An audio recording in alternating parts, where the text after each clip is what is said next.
Sixième et dernier exemple de ce chapitre, on va calculer le volume d'une sphère de rayon R et c'est plutôt un prétexte pour vous expliquer un peu justement qu'est-ce que c'est que les coordonnées sphériques et comment est-ce qu'on va faire des changements de variables avec ces coordonnées sphériques.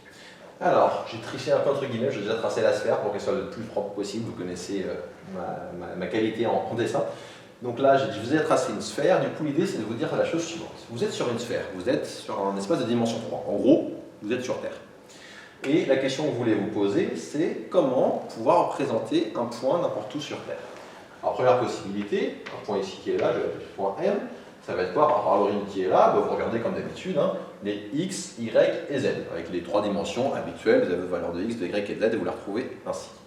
Ou bien, il y a une autre possibilité qui va être de regarder plutôt les coordonnées sphériques. Qu'est-ce que les coordonnées sphériques? C'est ça que je vais essayer de vous expliquer maintenant. Comment ça va fonctionner? Du coup, là, j'ai mon point M, là, j'ai l'origine, hop, et je vais prendre ici le segment qui rejoint le point O au point M.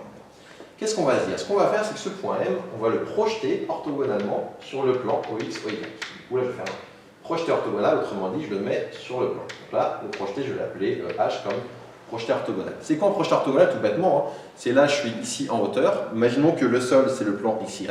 Je lâche ma craie, et là où ma craie est tombe, en tombant tout droit, c'est son projeté orthogonal sur le sol. C'est rien d'autre que ça, le projeté orthogonal. Je lâche ma craie, là où ça tombe, c'est le projeté orthogonal sur le sol. Et ce qui va m'intéresser maintenant, ça va être regarder plusieurs choses. Premièrement, ça va être quoi? Je vais appeler l'angle qui est ici. Donc d'abord, la première distance qui va m'intéresser, c'est de O à M. Quelle distance j'ai? Je vais l'appeler petit r, la distance de O à M.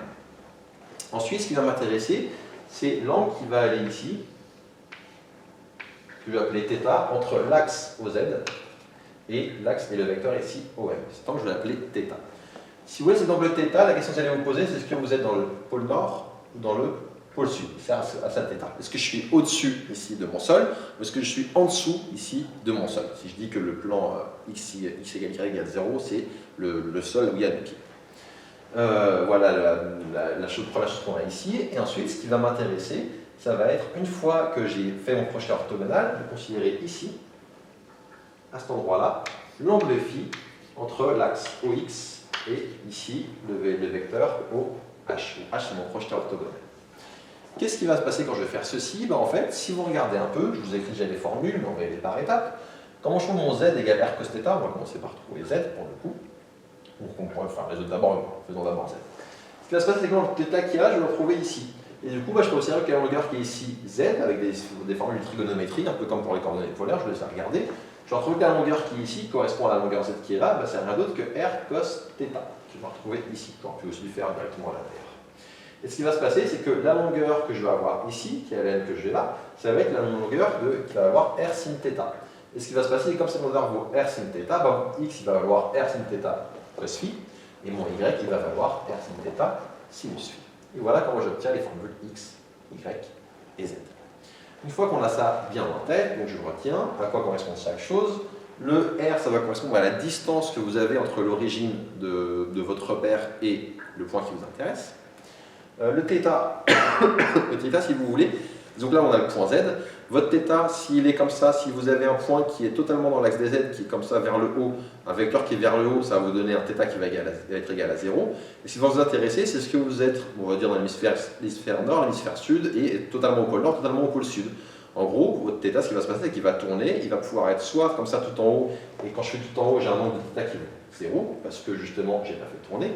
Ou bien, quand je vais pouvoir descendre, je descends, ou bien je suis tout en bas, je suis au pôle sud, et quand je suis tout en bas, c'est que j'ai un θ, un angle de combien? Un angle de pi. Entre cet axe qui est là, ou bien ma flèche quand elle est vers le bas, j'ai un angle de pi. Donc votre θ, il va aller de 0 à pi, ça va servir après pour le volume de la sphère, pour le coup. Et enfin, votre phi, c'est justement comment est-ce que vous tournez autour de la Terre, autour de la sphère.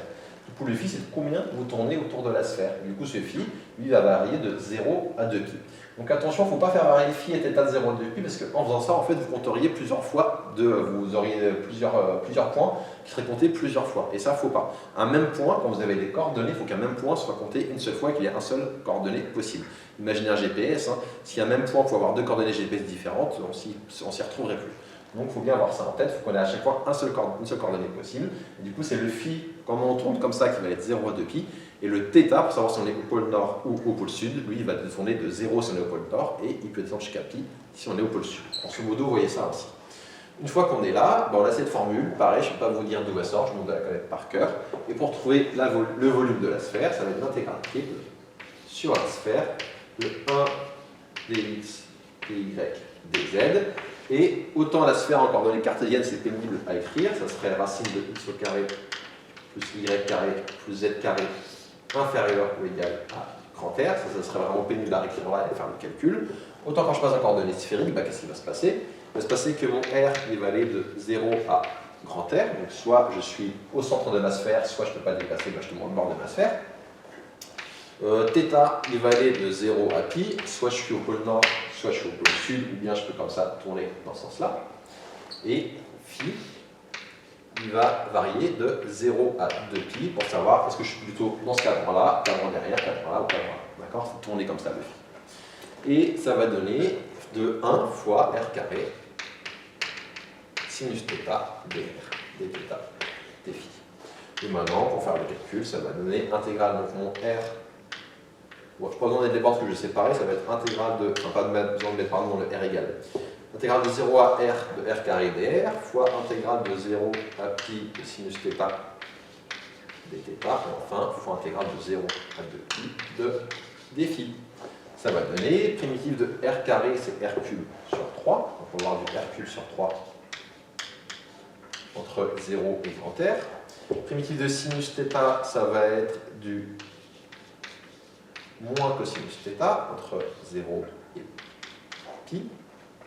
Et enfin, primitive de... et là, j'ai pas besoin, j'ai juste à faire fois de pi pour avoir le résultat. Parce que c'est l'intégrale de 1 d'un intervalle, c'est la longueur de l'intervalle. Ça me donne ici du r cube sur 3. Parce que ici, je vois qu'en R, ça fait... Enfin, en grand R, ça fait r cube sur 3, en 0, ça fait 0. Puis on va voir fois moins cosinus pi, ça fait combien? Attention, ça c'est θ, très mal écrit, mais c'est un θ. Moins cosinus pi, je vais voir cosinus pi qui fait... cosinus pi, ça fait moins 1. Avec le moins devant, ça va donner du 1. Puis, moins et moins plus cosinus 0 qui fait 1 aussi. Et enfin, fois 2pi qui était ici. Qu'est-ce que j'obtiens? 1 plus 1, 2. 2 fois 2pi, ça fait donc du 4pi R3 sur 3. Donc je reprends 1 plus 1, 2 fois 2pi, 4pi R3 sur 3.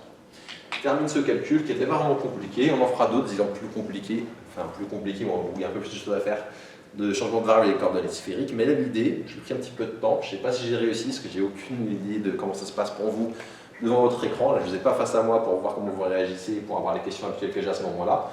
Mais j'ai essayé de vous expliquer au mieux comment fonctionnent les coordonnées sphériques. J'espère que c'est clair. Sinon, n'hésitez pas à me poser des questions pendant les séances de questions-réponses.